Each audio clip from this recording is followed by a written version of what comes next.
But let's have a look at what's happening in Georgia, because during the week, Donald Trump, we worked out he's not going to face court, will not be in the court itself.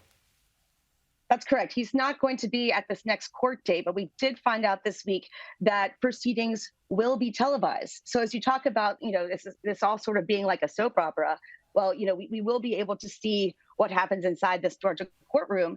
And that also means, there's very prominent political figures that have been ensnared in this as well. Rudy Giuliani, Mark Meadows, if Mark Meadows is unsuccessful with getting he wants to move his case up to federal court. So, it's going to be this reality show for, a number of weeks. And it will be around the Republican primary time. So that's another sort of layer of complication. Yeah, absolutely. Well, finally, Joe Biden, he's come back. He looks nice and relaxed. Obviously, people bring up his age often, but apart from that, he just seems to be just tripping along. Yeah, so he even had a gaffe today. And he spoke for, I think, a matter of maybe 13 minutes. And when he was talking about the unemployment rate, he meant to say that, it's been consistently under 4% for a number of months and, championing that number. And he slipped and said it was 14%.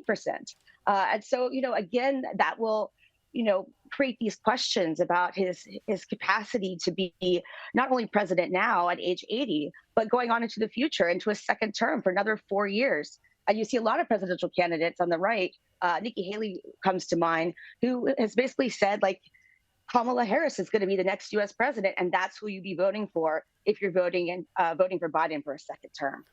Lastly, I know that was going to be my final question, but just layering that question, because you're based in Washington and politics is your game.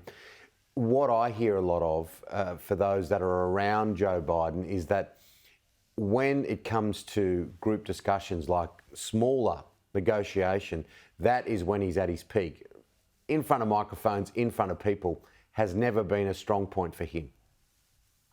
That is absolutely true. I've heard that as well. And I think that you have to think about the fact that he had a childhood stutter that he recovered from. And you can tell when he's tired, it comes back a bit. And so, yes, indeed, like I do think those sort of behind closed door discussions are where he's really with it. I've heard a number of sources say that since he, became president.